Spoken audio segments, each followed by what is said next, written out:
Estimados, muy buenas tardes y bienvenido a una nueva jornada de capacitaciones. Queremos agradecer su entusiasmo y convocatoria en cada una de las sesiones.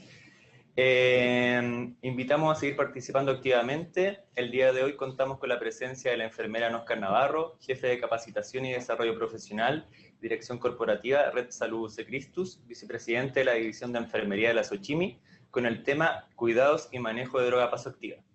Les recordamos que a lo largo de la presentación, en los distintos chats, vayan exponiendo sus dudas, las cuales se realizarán al terminar la presentación. Y además, se subirá un link con una encuesta, que la idea es hacer un diagnóstico educativo por parte de la Xochimilco para ver los temas que más requieren refuerzo. Muchas gracias y empezamos. Hola, muy buenas tardes a todos los que están conectados. La verdad que muy contenta de tomar este desafío. El objetivo del día de hoy es que en conjunto podamos revisar aquellos cuidados y aquellos ítems que son más prácticos en términos del manejo de las drogas vasoactivas. Hay un enfoque claro que tiene que ver con la gestión de enfermería al interior de los servicios clínicos y en especial de aquellos servicios que habitualmente no tienen la experiencia del uso de estos medicamentos. Nos pidieron como bonus track, vamos a revisar además de lo que corresponde a vasoactivos propiamente tal, un poquito de lo que es seroanalgesia y bloqueo neuromuscular, de manera de también ver los aspectos prácticos en su utilización. Vamos a partir hoy día con un poco de generalidades, vamos a ver los vasopresores de uso más frecuente, hay una familia grande de vasopresores que pudieran estar disponibles en nuestras diferentes unidades, sin embargo hoy día nos vamos a concentrar en aquellos que es más probable que sean utilizados en aquellos ambientes que no son de cuidados intensivos y nos referimos a la norepinefrina, a la epinefrina, y sucede lo mismo con aquellos inótropos que son de uso más frecuente, y aquí vamos a dar un espacio para la revisión de lo que es la dobutamina y la milrinona como agentes inótropos importantes. Y como les comentaba, también vamos a dar un espacio para ver los aspectos prácticos en el uso y en los cuidados de la seroanalgesia y bloqueo neuromuscular. Así que bienvenidos, tenemos 30 minutitos para revisar cada uno de estos ítems.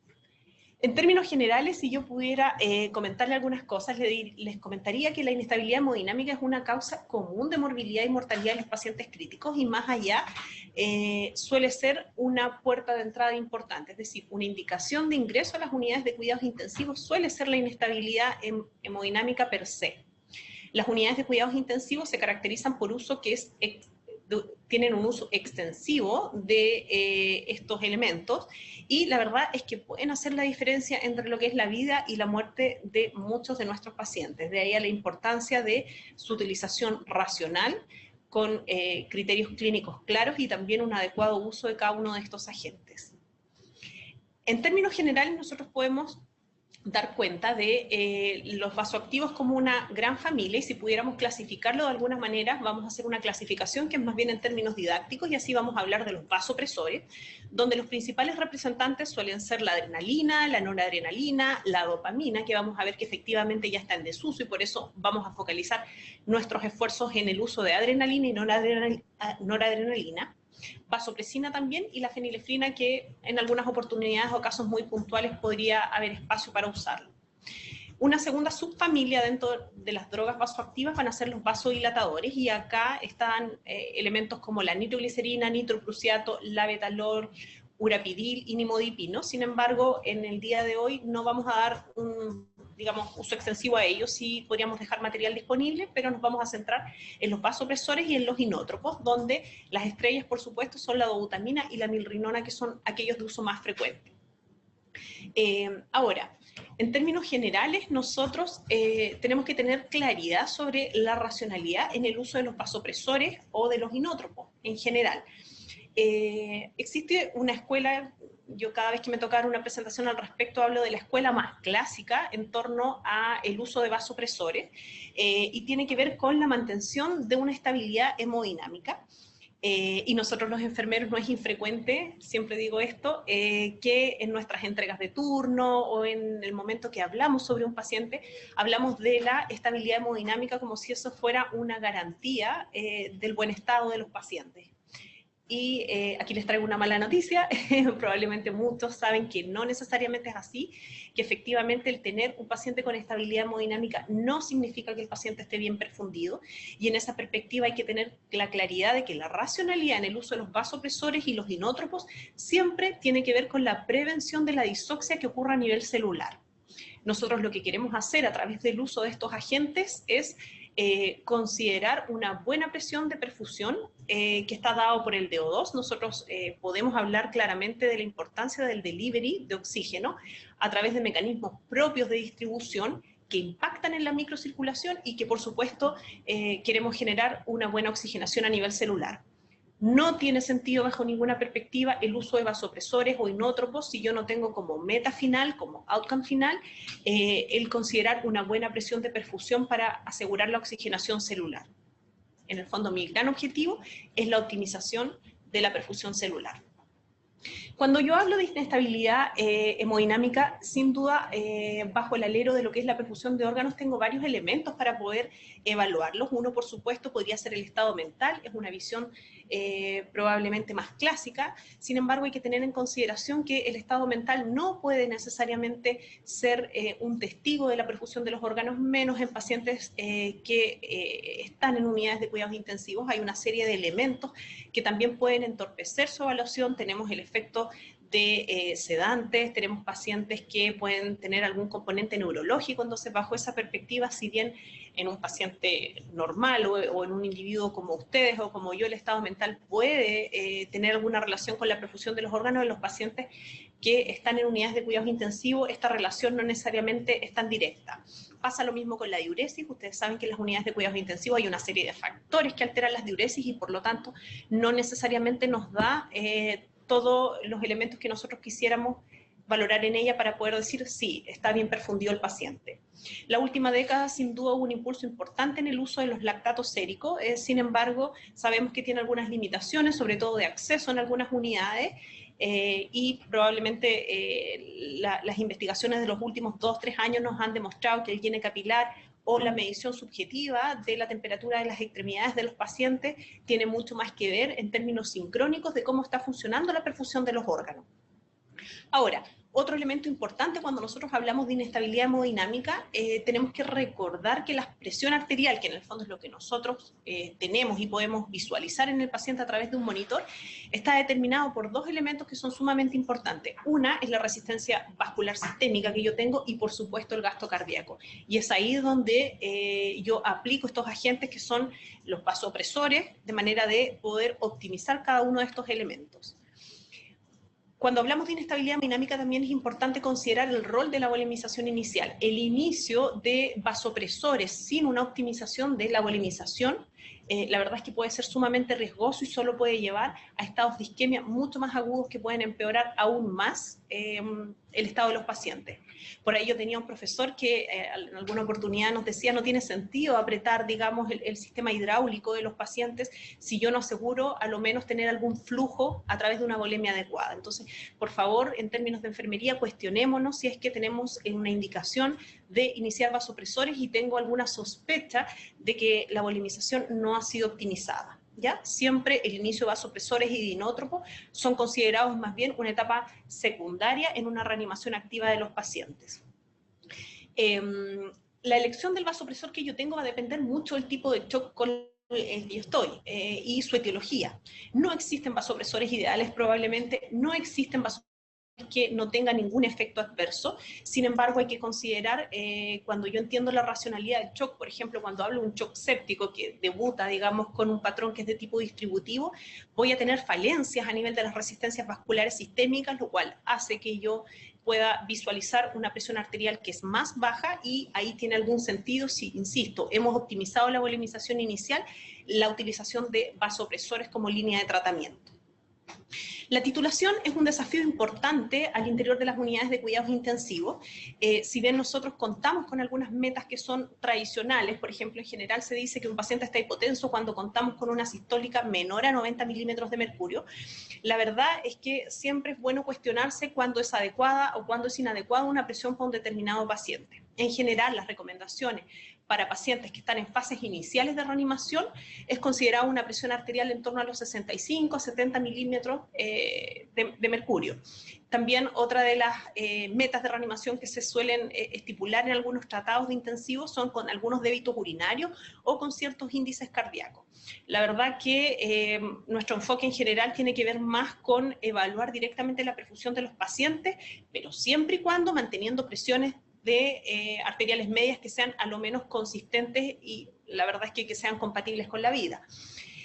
Hay una serie de estudios experimentales que hace años ya nos vienen diciendo que las PAM bajo 60, y de ahí a que tenemos esta imagen acá, se pierde la regulación, se pierde la autorregulación y efectivamente se genera un deterioro en la perfusión coronaria renal y de los sistemas nerviosos centrales, y a raíz de ello, en general nunca se recomienda jugar con los pacientes con PAM menores a 60, ¿ya? Ahora, hay una fuerte evidencia sobre el efecto de la autorregulación. Sin embargo, por favor, PAM mayores no significa mejor perfusión. A veces hay ahí alguna confusión, no porque yo tenga una PAM de 80 en un paciente estándar, no estoy hablando de casos particulares, como pueden ser los pacientes neurocríticos, sino un paciente estándar, la verdad es que una PAM mayor no me significa mejor perfusión. Y sí, hace, digamos, ya unos 15 años atrás han habido estudios consistentes que nos dicen que la hipotensión se asocia a mayor mortalidad y a fallas renales, y de hecho hay algunos estudios bien interesantes que relacionan la mortalidad con las horas en las que los pacientes estuvieron hipotensos. Entonces, pareciera que, pese a que la visión netamente hidráulica no responde en su totalidad a los contenidos de perfusión que yo debo preservar, pero sí jugar con presiones menores a 60 sí se asocia con mortalidad importante. Hay una recomendación que de alguna manera nosotros podemos hacer basado en nuestra experiencia y también basado en los acuerdos que hemos tomado particularmente en el centro en el que yo trabajo, y es considerar la programación de alarmas en estos pacientes para poder tener la titulación, sobre todo en pacientes COVID, con presiones entre 60 y 70. Muchas veces para poder titular las drogas, nosotros contamos con una meta que suele ser, no sé, por ejemplo, norepinefrina para una PAM mayor o igual a 65. La verdad que en el caso de los pacientes COVID nosotros tenemos que jugar con presiones un poco, digamos, con una brecha un poquito mayor, de manera de minimizar la exposición del personal al ingreso, para ingresar a la unidad. Es decir, la idea es que si por X razón me suena una alarma de 60 y yo tenía programado una PAM de 65 como meta de reanimación, la verdad que lo que nosotros esperamos ahí es el criterio profesional de evaluar en términos más globales del paciente y no tener que entrar 10 veces a ajustar la bomba, porque en verdad tengo la PAM en 64, quizá en 63, y no se ajusta completamente a la meta de 65 que yo me había propuesto. En el fondo también ese es un poco el mensaje para esta población en particular. No es posible revisar el efecto, digamos, de las drogas vasoactivas si no tenemos en consideración y recordamos nuestros años de pregrado cuando por primera vez vimos el efecto o la actividad de los receptores alfa y beta adrenérgicos. En términos muy generales, es importante que cuando estudiemos drogas vasoactivas tengamos la perspectiva de que debemos conocer el efecto que cada uno de ellos tiene sobre las resistencias vasculares y sobre la contractilidad a nivel del miocardio. Y de acá la diferenciación entre lo que nosotros llamamos vasopresores y lo que llamamos inótropos. En términos muy generales, hay que considerar que los receptores alfa 1 en particular, recuerden que también tenemos alfa 2 y hay otro tipo, o sea, hay una gama importante de receptores, pero los receptores que son de tipo alfa 1, su principal efecto al encontrarse con algunos agonistas es la vasoconstricción. Esto de manera directa va a aumentar la resistencia vascular sistémica y ese es el mecanismo por el cual yo logro aumentos sostenidos de las presiones arteriales en nuestros pacientes. Cuando yo hablo de receptores B1, lo que estoy haciendo es afectando el tejido del corazón y esto va a tener un efecto directo en la contractilidad y también, por supuesto, en la frecuencia cardíaca. Y secundariamente también tengo algunos efectos a nivel de la broncodilatación. Esto es el core para poder entender cómo cada uno de estos agentes afecta nuestra, digamos, la performance de nuestro paciente. La elección del agente siempre va a depender de la etiología del shock. Algo ya les había mencionado. Si yo tengo un paciente, por ejemplo, con un patrón distributivo, como suele ser en los shocks sépticos o en los shocks anafilácticos, la verdad es que mis agentes de elección van a ser vasopresores, por supuesto. ahí tiene algún efecto la norepinefrina, la adrenalina. En tanto, si yo estoy trabajando con una población donde el componente es principalmente cardíaco, donde el shock cardiogénico probablemente es la estrella de estos pacientes, sin embargo, a veces hay componentes que son mixtos, lo que yo voy a querer hacer es utilizar inotrópicos que aumenten la contractilidad y el gasto cardíaco. La gran complejidad de esto tiene que ver con que los pacientes, la verdad es que no necesariamente obedecen a un patrón propiamente tal, o sea, los pacientes no son o solo distributivos o los pacientes son solo cardiogénicos. La verdad que la mayoría de los pacientes tienen una mixtura y por supuesto que podría encontrarme con un paciente con COVID-19 que secundariamente tiene alguna complicación en términos cardiogénicos, porque viene con un mal paño fisiológico, trae muchos antecedentes coronarios, entonces ahí tengo que generar una mixtura en la utilización de estos agentes. En términos generales, la mayoría de ellos se pueden organizar dependiendo del efecto o la selección de los efectos de estos vasopresores e inótropos a través de la diferente gama que yo tengo de receptores alfa y beta adrenérgicos. Así que la norepinefrina probablemente tiene un efecto mucho más acentuado en términos de alfa-agonismo. La adrenalina continúa con ello y podemos tomar a la dobutamina también como un agente que tiene muy poca actividad alfa-adrenérgica y prioritariamente beta-adrenérgica. Esta presentación van a quedar con ustedes y van a poder ver más en detalle este tipo de tablas resúmenes. Esta es una buena tabla para poder entender cuáles son los mecanismos de acción de cada uno de ellos, los usos más comunes, las dosis más típicas y también entender cuáles son los efectos adversos en los cuales yo tengo que estar más atenta. Vamos a revisar en detalle los agentes que seleccionamos para esta presentación. El resto va a quedar a disposición de ustedes en los canales que ya conocen. Ahora vamos a hablar de los vasopresores de uso frecuente y en particular la norepinefrina y la epinefrina. Este cuadro resumen es bastante útil para poder entender que hay una mixtura en los diferentes efectos a nivel del gasto cardíaco, el efecto sobre la resistencia vascular sistémica, sobre la frecuencia cardíaca, por supuesto, los volúmenes sistólicos, los trabajos ventriculares izquierdos. En el caso de la norepinefrina, que es el agente vamos a revisar de elección en la mayoría de los pacientes críticos, la verdad es que la resistencia vascular sistémica es quien más se ve afectada. Tiene muy poco efecto, por no decir ninguno, sobre la frecuencia cardíaca y esa es gran parte de las ventajas que vamos a revisar y por lo cual hoy en día es el vasopresor de elección con el que nosotros contamos.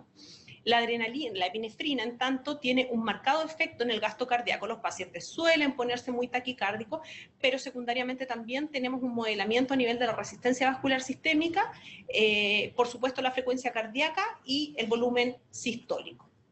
Así que dependiendo de qué es lo que queramos reforzar para poder optimizar la hemodinamia y la performance de perfusión del paciente, es lo que nosotros vamos a elegir. Vamos a hablar ahora de lo que es la norepinefrina o también muy conocida como noradrenalina. Su mecanismo de acción es a través de una mixtura que tenemos entre el agonismo alfa-1 y beta-1. Se suele utilizar principalmente en shock de tipo distributivos.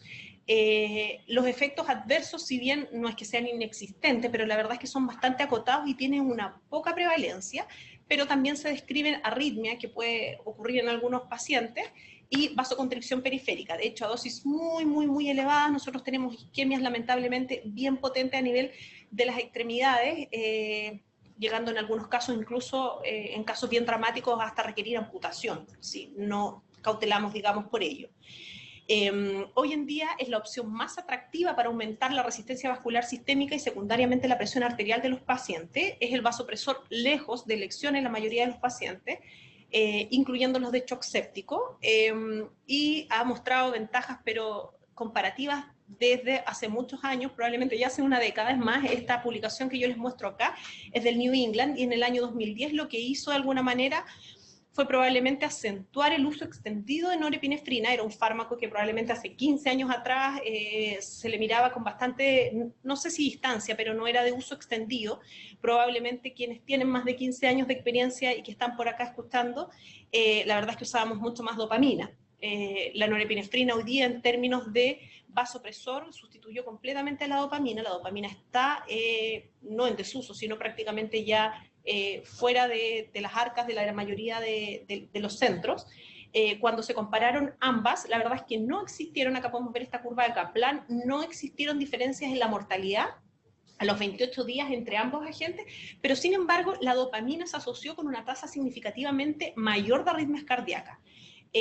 La consideración arritmogénica que tiene la dopamina hizo que efectivamente fuera en desuso. Sí. Ahora, en términos prácticos, ya sabemos que la norepinefrina, su gran ventaja es que tiene pocos efectos sobre la taquicardia en relación a la adrenalina y a la dopamina. No se describe un deterioro importante a nivel de la perfusión renal y esplácnica, a diferencia, digamos, de drogas que nosotros podemos usar en una segunda línea para las reanimaciones activas. La presentación en general es, bueno, siempre, la presentación más bien es en ampolla, cada ampolla viene de 4 miligramos, lo que se traduce en 4.000 gamas. La preparación más estándar que nosotros conocemos, o la preparación de inicio muchas veces, es de 2 ampollas en 250 cc de suero fisiológico o suero glucosado al 5%, con buena biodisponibilidad en ambos, lo que hace que en términos generales, que yo logre tener 32 gamas siempre por cada ml. Ahora, hay una serie de concentraciones que yo tengo que tener en perspectiva. Hay un mantra bien importante también en la reanimación y hay que considerar que los pacientes con COVID-19 que van a llegar a las unidades de cuidados intensivos en su mayoría van a estar cursando con distrés, y un cuidado de enfermería importante ahí tiene que ver con minimizar la exposición a fluidos. Es decir, no tenemos por qué volemizar a través de infusiones de vasoactivos. Entonces, bajo esa perspectiva, hay una recomendación fuerte que dice: concentre usted la norepinefrina de manera que no pase el agua que no es necesaria. Lamentablemente, a veces los volúmenes de infusión aportan un volumen importante en los balances totales de los pacientes y eso es deleterio. Hay un mantra por ahí que yo creo que siempre es bueno tenerlo. La verdad es que cuando uno quiere reanimar a un paciente y lo quiere volemizar, por supuesto, si es una volemización racional y con las consideraciones especiales para el uso de fluido en términos de volemización, es bienvenida, sobre todo en las etapas iniciales de la reanimación. El llenar a los pacientes de agua a través de infusiones secundarias que no buscan la volemización del paciente, la verdad es que el manejo, la idea es que sea más bien restrictivo. La expectativa ahí es que los enfermeros tengamos la capacidad de ir concentrando cada una de las drogas de acuerdo a los requerimientos. Uno dice, claro, son 2 ampollas en 250 cc de suero fisiológico, pero a veces cuando estamos con un paciente realmente en una reanimación activa muy, muy hipotenso, la verdad es que podemos cambiar prácticamente de manera horaria cada una de esas infusiones. Entonces la invitación ahí es irla concentrando secuencialmente. Y la noradrenalina en ese sentido es bien benevolente con nosotros, nos permite una concentración máxima de 32 miligramos en 50 ml, y en general ahí la recomendación es que partamos con 2 ampollas en 250, si se me acaba prontamente esa infusión, es sustituirla por otra de 4 ampollas, es decir, voy a tener 16 miligramos en 250, pudiendo preparar posterior una de 32 miligramos en 250. Las dosis que en general están descritas van de 0,01 hasta 0,5 gamas kilo minuto, pero sin duda es una droga sumamente segura y muchos de nosotros tenemos experiencia con dosis supra máximas, mucho mayor a lo que está reportado en la literatura y en términos bastante seguros. ¿Ya? La adrenalina es la segunda droga que nosotros vamos a revisar. La adrenalina, bueno, es conocida por estar al interior de todos los carros de emergencia de los servicios hospitalarios. Sin embargo, es utilizada como una droga de segunda línea. Cuando la norepinefrina no ha alcanzado sus efectos, a veces un efecto vasoconstrictor con esta mixtura que tiene entre el efecto alfa-adrenérgico y beta-adrenérgico hace que esta droga de segunda línea sea un sostén importante. Tiene varios efectos adversos, bueno, como todos, pero probablemente aquí se pueden visualizar un poco más y tiene que ver con arritmias, acidosis también, infarto, y tiene un potencial riesgo de generar isquemia y perforación intestinal, ¿ya? Sus efectos clínicos, dado, digamos, el agonismo que tiene, es el aumento del gasto cardíaco, una profunda vasoconstricción periférica, y como les decía, se utiliza en casos refractarios de hipotensión como una segunda línea de tratamientos. Algunas consideraciones, ojo con la interpretación del lactato sérico, la verdad es que tiene un efecto directo en él, no por eso no la vamos a usar, pero sí en la interpretación de esos exámenes nosotros tenemos que tenerlo en consideración. Su presentación es de una ampolla, viene en estas ampollas, que son las de uso más clásico, probablemente están extendidas en todos los hospitales, viene 1 miligramo, lo que es análogo, digamos, a 1000 gamas, y su preparación para infusión, porque cuando nosotros la utilizamos en bolo, por ejemplo, cuando estamos con una reanimación en un paciente con un paro cardíaco, la verdad es que esa se pasa directo, a veces se puede pasar diluida en 10, pero acá vamos a hablar de la preparación para infusión. La recomendación es de 8 ampollas en 250 cc de suero fisiológico o suero glucosado al 5%, lo cual nos va a dar una concentración de 32 gamas por cc. Las dosis también es de 0,01 a 0,5 gamas kilo minuto. Su medición y el lenguaje técnico que nosotros usamos tiene que ver igual que la norepinefrina, con gamas kilo minuto. La mayoría de nuestras bombas nos dan la posibilidad de programar esto, y hay que considerar, digamos, que en la medida que yo tengo una dosis mayor, la verdad es que los efectos adversos también van a ser más pronunciados. Eso en cuanto a los vasopresores de uso más frecuente. Cuando yo hablo de los inótropos de uso más frecuente, vamos a hablar de dos. La dobutamina, que hoy día tiene su uso más extendido y también tiene un precio y más accesible, sin duda. La dobutamina su mecanismo de acción es a través de los receptores beta-1 adrenérgicos, es de tipo agonista también. Sus usos más habituales son en los shock cardiogénicos, sin duda, pero también cuando las fallas cardíacas han sido secundarias a otros cuadros clínicos. Por ejemplo, un paciente con distrés que traía, como yo les comentaba, un paño fisiológico que no era el óptimo, y por tanto el miocardio también se ve afectado, a veces con fracciones de eyección muy bajas o con gastos cardíacos objetivados también muy bajos. Bajo esa perspectiva se puede iniciar el uso de dobutamina. Su dosificación inicial es la típica es de 2 a 20 gamas kilo minuto. El inicio, digamos, de su acción también es bastante breve. En general, 1 a 2 minutos nosotros ya podemos empezar a ver algunos efectos. En general, su uso es bien cauteloso porque tiene una serie de eventos adversos que están consignados. Puede producir angina y tenemos que estar atentos a ello, cuadros de hipertensión arterial y, por supuesto, algunas taquiarritmias. Su metabolismo es de tipo hepático, aunque también tiene eliminación renal reportada. Efectos adversos también, probablemente entre los más frecuentes, así como es la hipertensión arterial, también en algunos pacientes la hipotensión, precisamente porque va incrementando la demanda del miocardio. Así que hay que tener harta cautela en su utilización y siempre los pacientes muy monitorizados, con enfermera muy pendiente de los efectos secundarios en el uso de la dobutamina. Su presentación, bueno, vienen ampollas de 250 miligramos, la preparación estándar es de 2 ampollas en 250, este es bien amplio, puede ser en suelo glucosado al 5%, fisiológico o Ringer lactato, sin afectar su estabilidad. De hecho, la estabilidad está consignada 24 horas cuando yo la tengo a temperatura ambiental y hasta 48 horas cuando hablo de una solución refrigerada. Las dosis habitual de inicio, como les comentaba, suele ser de 2,5 gamas kilo minuto, y ahí vamos subiendo dependiendo de cómo el paciente lo tolere en términos hemodinámicos, y si pudiera reportar sintomatología también es algo que podemos usar en la valoración. El segundo inótropo que se ha extendido también en el uso, hay consideraciones en términos a los costos que tiene, pero sabemos que tiene muchas ventajas en su uso, es la milrinona. La milrinona, el mecanismo de acción que utiliza es de otro tipo, lo que hace es inhibir los agentes de la fosfodiesterasa 3, su uso más común sigue siendo el shock cardiogénico o falla cardíaca que está descompensada. Tiene actividad que es selectiva en el tejido cardíaco y vascular, y por eso que en pacientes que son más de cuidado y si tenemos disponibilidad de esta droga está recomendada. Genera actividad inotrópica y también vasodilatación. Su presentación más frecuente, o en realidad la que tenemos disponible en nuestro país, es un frasco ampolla, viene un liofilizado que trae 10 miligramos, se prepara una ampolla en 100 cc de suero glucosado al 5% y se va titulando de a poco. La dosis habitual es de 0,1 a 0,7 gamas kilo minuto, tiene una amplia estabilidad, esto es importante porque hemos dicho que tiene algunos costos asociados, y la verdad que a temperatura ambiente esta infusión puede durar hasta 72 horas, así que no es necesario, aun cuando todavía hay algunas prácticas de cambiar todas las infusiones cada 24 horas, desde el punto de vista de la estabilidad no es necesario, puede durar 72 horas. La dobutamina con la milrinona, si bien no es que estén en contraposición una de otra, cada una tiene sus ventajas y sus desventajas. La dobutamina tiene una duración corta, a 5 a 10 minutos efectivamente yo ya puedo prescindir de su efecto. La milrinona tiene un potencial de hipotensión importante y tiene también efectos que son mucho más prolongados, de 2 a 3 horas. Tiene efectos, digamos, que son mucho mayores, y por eso yo tiendo a veces a utilizar una versus la otra. Ahora, en términos de enfermería, el desafío de la titulación es bien importante. La mayoría de estos medicamentos tienen una farmacocinética que se caracterizan por ser de vida media muy corta, lo cual involucra una demanda de enfermería importante. Necesitamos estar rápidamente titulando, necesitamos enfermeros al borde de la cama de los pacientes.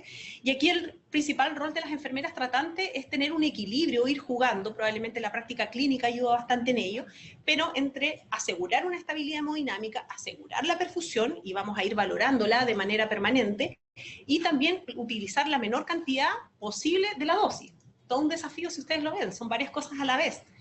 Ahora, dado que todos estos medicamentos tienen una farmacocinética con una vida muy corta, las concentraciones séricas se alcanzan, la verdad es que en un tiempo bastante corto, en promedio en 10 a 15 minutos, y por eso la necesidad de titulación también en periodos muy breves. De hecho, ahí lo que se sugiere es que a lo menos cada 5 a 15 minutos, sobre todo en el inicio de estos tratamientos, se vaya titulando, porque hay una potencial de acumulación en estas drogas, o a veces sobre efectos en los objetivos terapéuticos. Muchos de nosotros tenemos la experiencia de repente de haber sido muy entusiastas en el aumento de uno de estos vasopresores, por ejemplo, una norepinefrina, y luego, digamos, tengo a pacientes con hipertensión arterial y que no es tan fácil revertir, si bien hay que esperar algunos minutos, es potencialmente deleteria, incluso potencialmente mortal. De ahí a la importancia de la enfermera que esté al lado de la cama del paciente.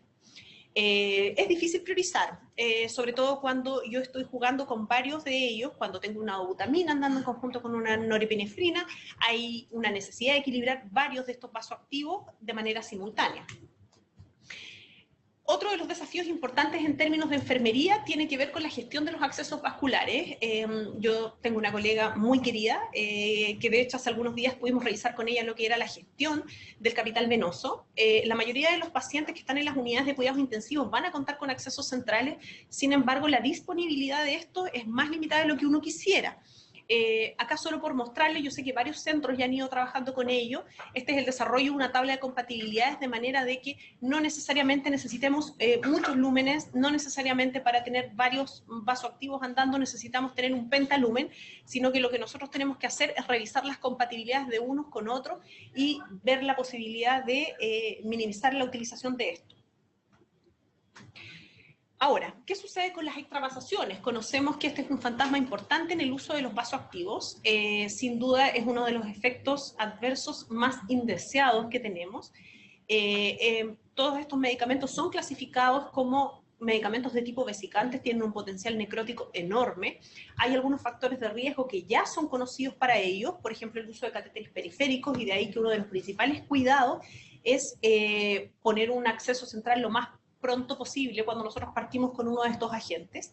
Cuando nosotros usamos altas dosis, sin duda también es un factor de riesgo importante para la extravasación, y aquellos pacientes que tienen dificultad para comunicar el dolor, en la UCI son la mayoría de ellos, así que también hay otro factor que está en general siempre presente con un riesgo de extravasación. La recomendación, como yo les decía, en general en las etapas iniciales, si solo tengo disponible vías venosas periféricas, por supuesto que se pueden utilizar, sobre todo cuando estoy con reanimaciones activas o estoy con un paciente muy complicado. La propia inestabilidad hemodinámica a veces impide la pronta instalación de un catéter, pero por favor siempre tener en perspectiva que apenas en la situación clínica del paciente lo permita, deben instalarse accesos centrales para traspasar las vías periféricas con los vasoactivos que yo tenía hacia vía central. Ahora vamos a revisar en términos muy generales lo que es pseudoanalgesia. Tuvimos una excelente clase del doctor Eduardo Tovar, que en profundidad pudo revisar lo que es la pseudoanalgesia, así que yo solamente me voy a ajustar a comentarles y recomendarles este documento, que son nuestras recomendaciones de la Sociedad Chilena de Medicina Intensiva para el uso extensivo de analgesia, sedación, delirium y bloqueo neuromuscular en los pacientes de las unidades de cuidados intensivos. Esto fue publicado el año pasado, así que está reciente. Les pido por favor, sobre todo quienes no utilizan habitualmente en sus unidades estos medicamentos, por favor denle una revisión. Es un documento no tan extenso que tiene aquellos puntos más críticos que las evidencias nos dicen son importantes para los pacientes de UCI. En coronavirus en particular y para COVID-19 hay algunas recomendaciones puntuales que también les traigo acá a colación. Estas recomendaciones que sacamos, que son las recomendaciones para el manejo de la insuficiencia respiratoria aguda en pacientes con neumonía por coronavirus. La sedación en general dice que, bueno, es una práctica que es estándar también en los pacientes con COVID-19 que pudieran llegar a las unidades de cuidados intensivos, y la recomendación en general es tener una sedación suficiente por lo menos las 24 o 48 horas cuando los pacientes están con un síndrome de distrés respiratorio severo. Obvio que no en toda la población COVID, sino en aquellos que están con un distrés. Y acá se recomienda el monitoreo rutinario de la sedación. Pudimos ver esto la semana pasada con el doctor Tobar. Y les dejo los posts que son más importantes de este documento, pero la sedación en general es estándar. Existen algunos centros que cuentan con protocolos propios de sedoanalgesia. Acá les traigo a colación el que está disponible en el centro en el que yo trabajo. Este protocolo de sedación, no voy a ver los detalles, me interesa más bien que veamos este apartado y el de acá, donde hablamos de la manera en la que deben ser utilizados los bolos y cómo lo hacemos en aquellos pacientes que tienen ventilación mecánica prolongada, entendida como aquella ventilación que se extiende por más allá de 48 horas. La premisa 1 es que la sedoanalgesia siempre, siempre, siempre debe ser individualizada. No hay otra manera de ajustar las dosis y, digamos, la respuesta es particular. La verdad que el miligramo de Dormonid que me pueden poner a mí versus el que le puede poner, o la respuesta que puede tener a mis propios pacientes o a quienes me acompañan hoy en día en esta sala es muy distinta. Por eso es importante el ir individualizando y tener claridad sobre la respuesta de cada una de ellas. En general, cuando tenemos que pasar bolos, las dosis frecuentes, la literatura es bien, no controversial, pero hay diferentes versiones al respecto. En el protocolo nuestro nosotros tenemos estipulado que los bolos endovenosos que podríamos utilizar para sedar al paciente, para acoplarlo al ventilador o a veces para disminuir la ansiedad o también tratar el dolor, van en el orden de midazolam de 1 a 3 miligramos, lorazepam 1 a 2 miligramos. La verdad es que se utiliza muy poco, pero también es un recurso disponible. Propofol de 20 a 40 miligramos, fentanil de 25 a 50, morfina de 1 a 3. Esta presentación les va a quedar, así que van a tener parte de esto. Y en el caso que necesitemos utilizar una sedoanalgesia prolongada por bomba de infusión continua, la sedación siempre debe, además de ser individualizada, debe ser basada en analgesia. La recomendación inicial es utilizar fentanil. Acá están las dosis que están consideradas. Hace 10 o 15 años atrás probablemente siempre usábamos un kit que era fentanil y dormonid. Hoy en día hemos transitado hacia el fentanil como una base de analgesia. Secundariamente utilizamos el propofol. Vamos a ver algunas ventajas del uso del propofol como agente, por lo cual nos ha ido convenciendo. Tiene una vida media que es muy, muy cortita y bajo esa perspectiva nos ayuda a generar sedación profunda sin tener efectos residuales en el tiempo. Y por supuesto vamos a utilizar bloqueo neuromuscular si tenemos un paciente con un distrés que es muy grave, y eso lo vamos a definir como una PAFI menor a 150. Entiendo que la semana pasada también tuvieron una clase sobre manejo de pacientes con PAFI menor a 150 y sé que ahí se habló sobre el bloqueo. Hoy día vamos a ver los términos más prácticos. El fentanil en particular, en nuestro país tenemos dos disponibilidades. Una son ampollas pequeñas de 100 gamas en 12 ml y otra de 500 gamas que viene en 10 ml. El inicio del efecto es sumamente breve, en menos de un minuto yo ya tengo al paciente con efectos de sedoanalgesia, tiene una vida media de 2 a 4 horas. La dosis de preparación estándar es de 2000 gamas, que van a ser 4 ampollas de 500 gamas, como habíamos mencionado, que teníamos disponible, en 100 ml. Esto hace que yo tenga por cada cc 20 gamas por cc. De requerir pasarse bolos, yo sé que hay una serie de bombas de infusión continua que tienen programados bolos. Es importante tener individualizados esos bolos en nuestra farmacoteca de manera que yo sepa cuánto es lo que estoy pasando. Si voy a tener una preparación de 2000 gamas en 100 ml, cada bolo que yo pase va a tener 20 gamas. Si la bomba no tiene la función bolo, la recomendación que podemos dar es que los bolos sean pasados de manera directa, es decir, con jeringas secundarias que tengan cargado con concentraciones conocidas. La posibilidad, y también ahí pongo mi experiencia a disposición de ustedes, de que nosotros estemos pasando un bolo por una bomba y alguien me hable al lado y se me olvide y termine pasando mucha más sedación, es alta. Dada la inseguridad que genera esta práctica, en general los bolos, la sugerencia es que sean pasados a través de las bombas de infusión continua solo cuando tienen la función bolo. De no tener la función bolo, quiero ser muy enfático, la recomendación es usar jeringas secundarias, ¿ya? Cuando requerimos una sedación profunda, la verdad que la preparación de 2000 gamas en 100 ml se nos hace súper escasa y podemos pasar gran parte del turno preparando matraces de fentanil. Ahí la recomendación que nosotros hacemos es concentrar el fentanil, podemos concentrarlo a 4000 gamas, que son 8 ampollas en 100 ml, y probablemente ahí vamos a estar obedeciendo metas de sedación mucho más profundas, donde vamos a tener preparados 40 gamas por cada cc.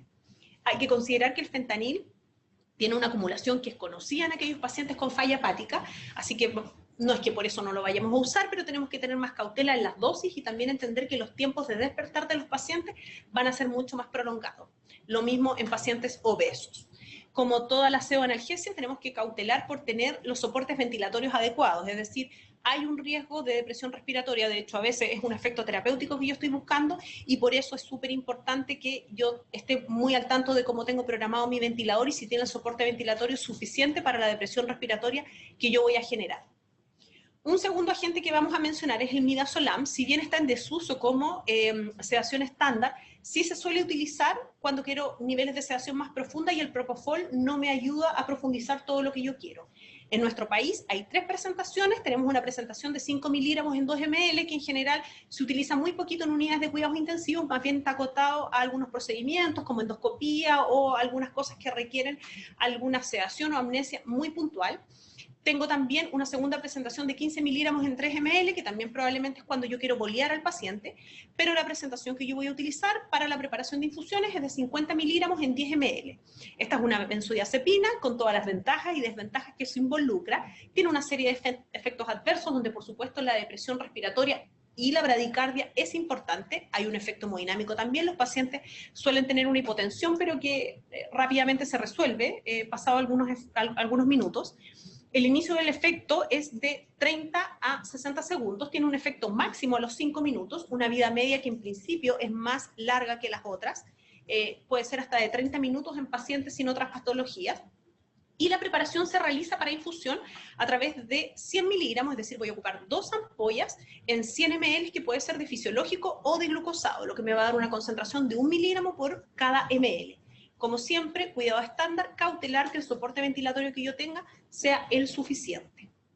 El propofol llegó para quedarse, creo yo, es un agente que se instauró, yo diría, en los últimos 10 años y cada vez con más fuerza en las unidades de cuidados intensivos. Tiene grandes ventajas y su principal ventaja, sin duda, es que tiene un rápido despertar.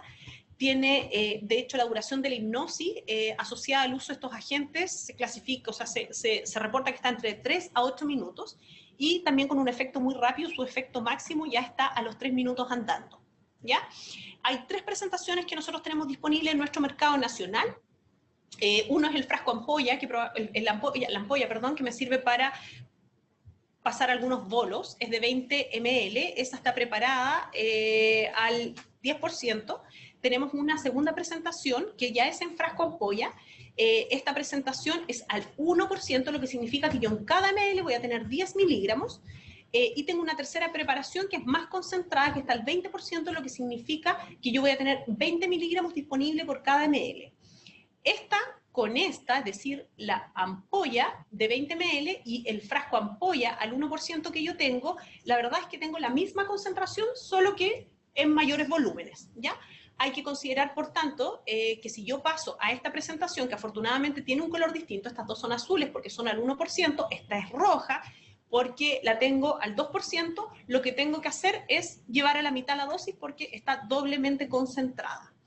Las dosis de inicio en general, bueno, se va titulando también, en general es al 1% va a ser 1 miligramo por kilo por hora, por tanto para un paciente de 70 kilos voy a estar pasando cerca de 7 ml hora. Considerar, por favor, varias cosas en los efectos adversos. Es un agente muy hipotensivo. También está descrito el síndrome PRIS, que es el síndrome de infusión por propofol, así que hay que vigilar siempre las dosis máximas. Y también otro riesgo importante son el aumento de los triglicéridos que nosotros tenemos. En general, el síndrome PRIS, que es tan temido, con dosis menores a 3 miligramos por kilo hora, en general ya es suficiente para poder tener un margen de seguridad. Y por último, vamos a revisar muy breve lo que es el bloqueo neuromuscular en las unidades de cuidados intensivos. Voy a poner acá a su disposición este material que fue confeccionado por el doctor Eduardo Catán y el doctor Sebastián Merino.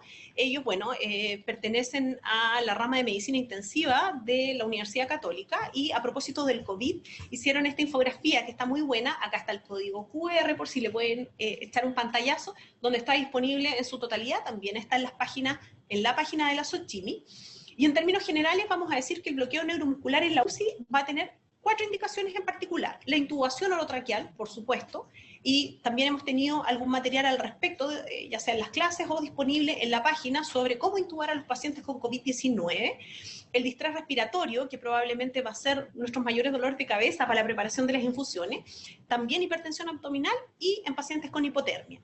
Cuando hablamos de distrés respiratorio, vamos a hablar de que cuando tenemos una PAFI menor a 150 ya tenemos una indicación de bloquear al paciente para poder ventilar de una manera más complaciente, digamos.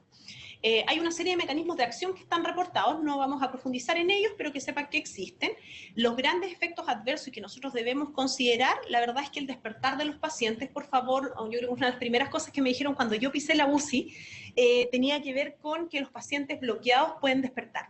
Y de ahí a que uno de nuestros principales cuidados en términos clínicos es asegurar una sedación profunda, es decir, un SAS 1 o 2, cuando yo tengo un paciente andando con un bloqueo neuromuscular. La anafilaxia también está considerada y la hipertermia como otro efecto adverso, aunque diría que es de mucho menos debut y probablemente está concentrada en los ambientes más operatorios. Algunas recomendaciones prácticas en el uso de estos agentes: no usar para el manejo inicial de asincronías. Las asincronías iniciales, la verdad es que un buen seteo del ventilador debería ayudar, así como un buen nivel de sedación. Más bien su utilización es secundaria para el control de las asincronías. Ya les hablé de la importancia de optimizar la pseudoanalgesia para evitar el despertar de los pacientes en esta condición. La idea es usar por la mínima cantidad de tiempo posible. Hay que extremar en términos de cuidados de enfermería los cuidados para prevenir las úlceras por presión y las úlceras corneales. Se necesita una modalidad que es controlada siempre, es decir, un paciente que yo tengo bloqueado no es un paciente que por sí solo pueda respirar y por tanto tengo un riesgo importante. En muchas unidades lo que se hace cuando hay un paciente que está con bloqueo neuromuscular andando es poner algunas alertas atrás de la cabecera del paciente o a la entrada de la habitación que dice paciente relajado, de manera que todos los que estamos conviviendo en el ambiente de la UCI sepamos que si ese ventilador se llegara a desconectar o yo tuviera una falla eléctrica donde yo no pudiera hacer andar mis ventiladores, son los primeros pacientes que requieren asistencia, ¿ya? Así que es súper importante que todo el equipo que convive en la UCI esté alertada al respecto. Para intubación va a quedar, digamos, disponible esta slide, pero el agente de mayor, digamos, recomendación es el rocuronio. El rocuronio, su presentación es de 50 miligramos en 5 ml. En general se utiliza para intubaciones de secuencia rápida y dijimos que para pacientes con COVID-19 esta va a ser la manera de intubar a nuestros pacientes. Tiene un tiempo de inicio de acción, la verdad es que es muy, muy breve, eso hace que esté considerada en la secuencia rápida. Para un paciente estándar de 70 kilos, si nosotros hacemos un cálculo cuya dosis es de 1,2 miligramos por kilo, vamos a necesitar cerca de 80, 90 miligramos, que son casi 2 ampollas. Por eso muchas veces nos piden la preparación de rocuronio con 2 ampollas.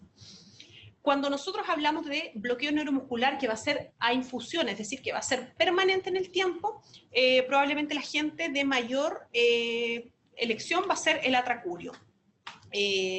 Su gran ventaja es que no se acumula, su eliminación es independiente de la función hepática y renal y por eso en general va a ser el agente de elección. Acá está la dosis recomendada de inicio para las infusiones y acá también hay un cálculo rápido para pacientes estándar de 70 kilos.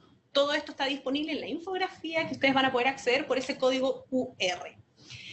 Una de las grandes consideraciones en el uso del atracurio, la verdad es que, bueno, tiene una buena estabilidad, dura cerca de 24 horas en suero fisiológico, también se puede preparar en suero glucosado al 5%, pero su estabilidad es menor, es una infusión que solo va a durar 8 horas, así que nuestra sugerencia es prepararla en suero fisiológico.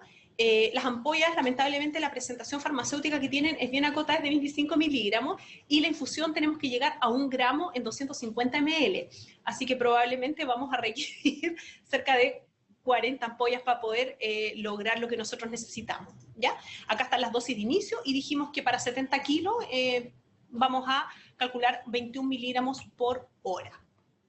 Como segunda opción, ustedes saben que hay todo un tema con los stocks de insumos y supplies en general en términos médicos. Si por X razón no tuviéramos acceso a tracurio, por supuesto que se pueden generar infusiones con recuronio y becuronio. Acá yo les voy a dejar las dosis que son recomendadas para el inicio de las infusiones y también las dosis estándar para un cálculo rápido de pacientes con 70 kilos. El becuronio, en general, bueno, se prepara 100 miligramos por 100 ml y tiene compatibilidad con ambos, con fisiológico y con glucosado. El pancuriono hace años ya, la verdad es que no se recomienda, hace años ya creo que estaba completamente discontinuado de la industria farmacéutica nacional, así que saber que existe, pero no necesariamente es algo con lo que nosotros vayamos a contar. Y algunos mensajes generales, al finalizar, el uso de drogas vasoactivas, como bien ustedes saben, esto es una práctica que es rutinaria, de amplio espectro en todos nuestros pacientes críticos. Es clave la adecuada volemización antes del inicio de las terapias vasoactivas. La respuesta clínica es el eje de las dosis a administrar, por lo que la titulación frecuente es uno de los principales cuidados y desafíos que tenemos. Y en cuanto al uso de sedación y bloqueo neuromuscular, esta siempre debe ser individualizada de acuerdo al cuadro clínico, es decir, mi sedación va a ser distinta en una neumonía que quizás está complicada, si ya estoy debutando realmente con un distrés respiratorio, y además depende de la respuesta individual de cada paciente ante cada agente. Y finalmente, bueno, les dejo esta pintura, muchos de ustedes probablemente tuvieron acceso, personalmente a mí me conmovió harto cuando la vi. Yo creo que frente a este desafío del COVID-19 y esta pandemia tenemos dos alternativas: uno es esperarla, contemplativos en nuestros diferentes centros de salud, y la otra probablemente tiene que ver más con la impronta que hemos querido darle como sociedad científica, y la verdad que es prepararnos y mirarlo de frente. Es un poco eso. Muchas gracias.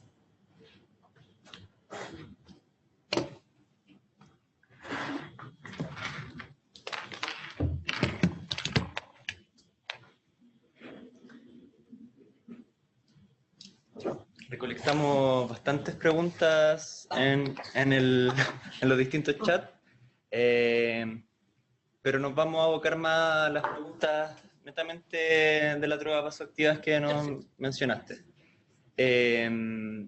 Igual, de todas maneras, la primera pregunta es: ¿cuál es su experiencia en el uso de vasopresina como vasoconstrictor? Ya que hay varios centros que la utilizan. Sí.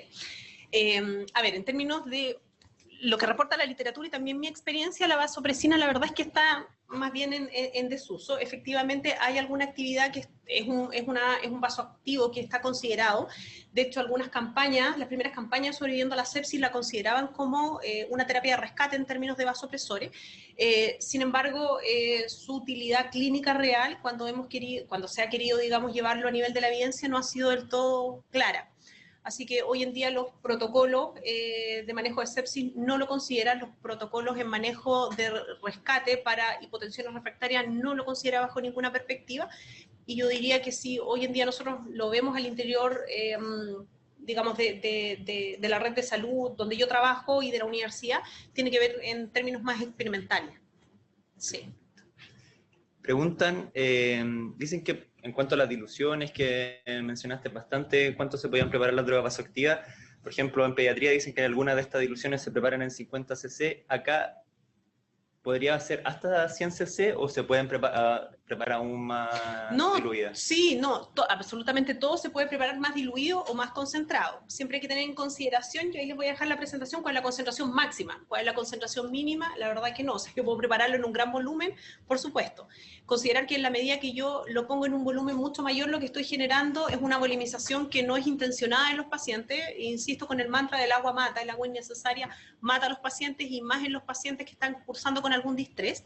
En pediatría se suele preparar en volúmenes más acotados, por supuesto, porque en los pacientes también sus volúmenes de infusión son mucho más pequeños. Claro. Las infusiones que yo presenté acá tienen que ver con el manejo de los pacientes adultos, que es la población que nosotros esperamos a propósito de esta pandemia del COVID-19. Perfecto. Se mencionó a lo largo de la presentación, pero igual si puedes reforzar, hay muchos centros que todavía piensan en lo preparo en suero glucosado al 5 o lo preparo en suero fisiológico. ¿Da igual o se prefiere uno ante el otro? Yo creo que ahí hay varias cosas que hay que considerar. A ver, la mayoría de las infusiones tienen mayor estabilidad descrita en los sueros glucosados al 5%.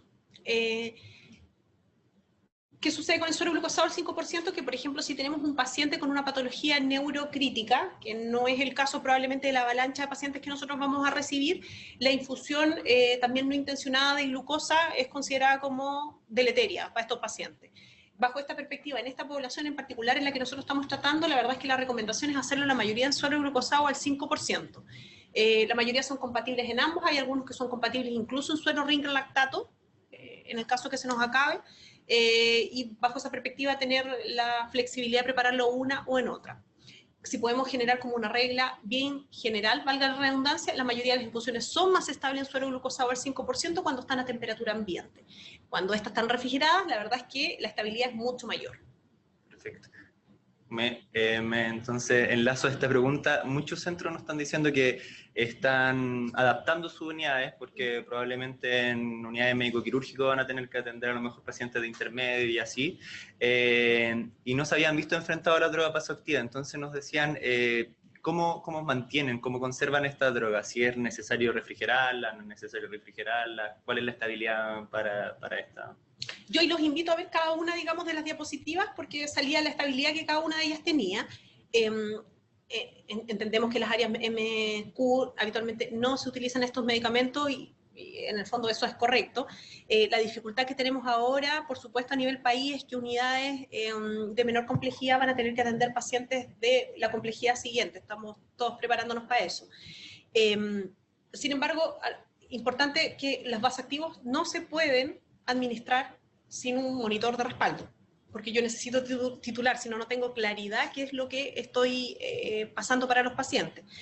Y concretamente con la pregunta, claro, la verdad es que no es necesario la refrigeración, la idea es prepararlo lo más inmediato posible a lo que yo lo vaya a utilizar.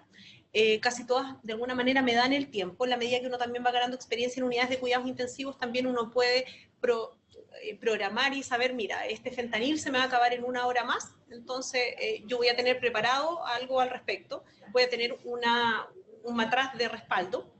Yo creo que ahí la única cautela que hay que tener, y que no lo mencioné, es con el propofol. El propofol, como tiene un curso de acción, digamos, que es tan breve, basta con que se me acabe y lo que yo me demore en ir a preparar el siguiente propofol, el paciente se va a despertar.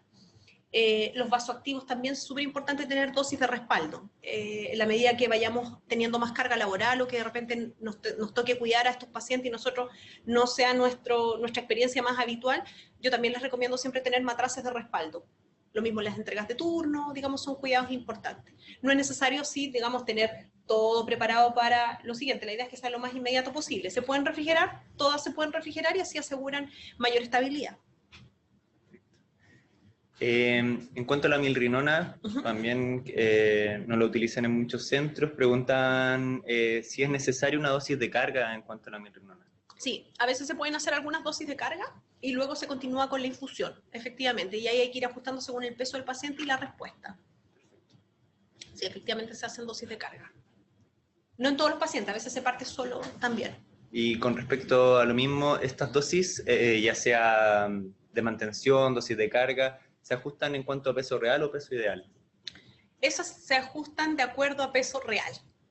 Sí, peso real. Sobre todo porque muchas de estas drogas que nosotros revisamos son liposolubles. Y dado que son, por ejemplo, un paciente con fentanil y que tiene una obesidad mórbida, como muchos de los pacientes que debutan con distrés, es un factor de riesgo, la verdad es que las dosis de carga y las dosis de mantención suelen ser mucho mayores, así que son peso real, a diferencia de la ventilación mecánica y los ajustes de BT, que ahí sí es peso ideal. Si bien no es el foco de la presentación, en general se ha hablado en todas las presentaciones que se prefiere el propofol versus el midazolam. ¿En pediatría también se prefiere el propofol antes que el midazolam o esto es solamente en adultos? A ver, yo me voy a mantener un poquito al margen de emitir una opinión en pediatría. Mi experiencia es en adultos principalmente. Pero si puedo comentar algo al respecto, claro, en los últimos años ha habido una preferencia por el propofol y esa preferencia tiene que ver con la vida de acción corta que tiene. Es decir, yo lo suspendo y al tiro entiendo cuál es la respuesta real del paciente.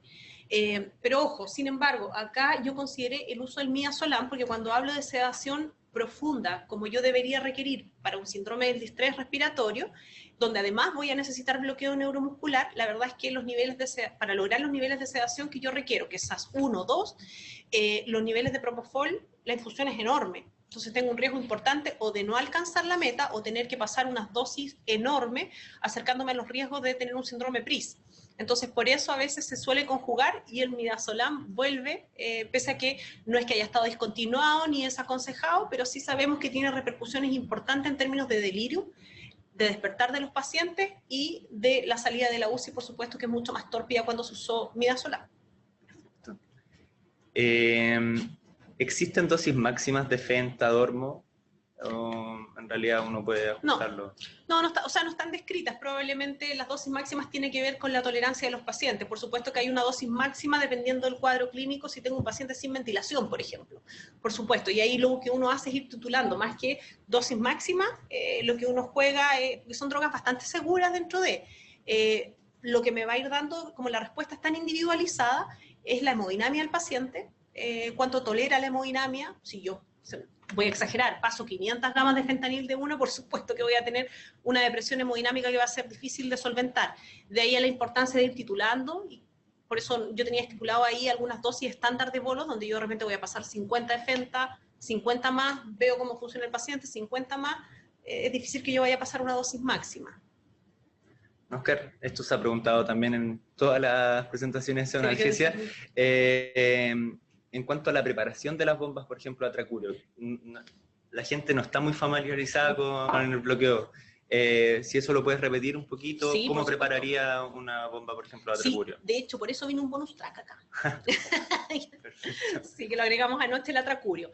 El atracurio, en términos de preparación de bombas, dijimos que iba a ser la infusión estándar, o digamos la de preferencia si yo lo tuviera disponible. El atracurio vienen en ampollitas muy pequeñas que son de 25 miligramos, y esa es una gran dificultad, porque tengo que llegar a 1 gramo. Entonces, en el fondo son 1000 miligramos que debo lograr a través de ampollitas pequeñas de 25 miligramos. ¿Me ayudan? Son 40 ampollas, ¿cierto? Son 40 ampollas. Así que hay una recomendación, es que haya un colega amoroso al lado que nos pueda ayudar a romper las 40 ampollas. Entonces lo que yo hago es abrir 40 ampollas y lo que hago es ir sustituyendo un matraz de suero fisiológico. Esta es una de las pocas infusiones que es más estable en fisiológico que en glucosa, ¿ya? Entonces, bajo esa perspectiva, yo tengo mis 40 ampollas, me encantaría por acá tener como un video, las 40 ampollas, saco el volumen que involucra, que sumé, digamos, ahí, e infundo el atracurio al interior de ese matraz.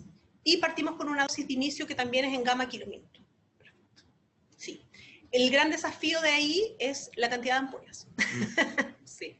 No hay una presentación más concentrada. En el mercado internacional hay una que es de 50 miligramos, que yo les dejé la imagen ahí en 5 ml, pero entiendo que a nivel del mercado nacional solamente tenemos presentaciones de 25 miligramos. Perfecto. En general, todas las preguntas que nos realizan a lo largo del chat son más o menos lo mismo, las estabilidades, en general eso, así que lo has podido responder en las distintas preguntas. De todas formas, como dijiste, va a quedar la presentación, queda el código QR, entonces pueden revisar todo lo que está también en la página de la Xochimmi. Bueno, les quiero agradecer. Hoy día se conectaron más de 690 conexiones, porque en cada conexión muchas veces hay más personas. Los invitamos a continuar participando en la formación de los profesionales que estamos realizando a través de Hospital Digital, la Xochimmi y obviamente con el Ministerio de Salud. El día miércoles, mañana va a estar Verónica Vargas, psicóloga, con cuidados psicológicos del personal sanitario en tiempos de COVID-19, un tema muy importante. Y por favor, le estamos dejando en los distintos chats los links también para que realicen la encuesta. Es importante porque con esto estamos haciendo un diagnóstico de qué es lo que necesitan seguir reforzando y qué videoconferencias son las que más desean los distintos públicos que se conectan, tanto en las conferencias de la mañana con Xochimmi y las conferencias de la tarde con la Xochimmi. Oscar, te quiero dejar para que diga algunas palabras y agradecer nuevamente el que estés con nosotros. No, gracias a ustedes por la invitación, gracias al Hospital Digital, soy testigo de las múltiples iniciativas que están teniendo. Hemos intentado hacer como digamos, una mixtura entre el propio Hospital Digital, el Ministerio de Salud y, por supuesto, la Sociedad Chilena de Medicina Intensiva. Yo creo que queda todo por delante, harta fuerza a, digamos, todos los colegas que nos están viendo, estén en Santiago o estén en regiones, pueden contar con nosotros como división de enfermería, pueden contar particularmente conmigo, muchas de las jefaturas de sus unidades tienen contacto de una u otra manera conmigo, y nada, pues, un desafío grande por delante, harta fuerza para todos los profesionales de salud. Yo digo, nos hemos preparado muchos durante muchos años para esto, así que a enfrentarnos más. Eso. Muchas gracias a todos por la participación. Gracias. A ustedes.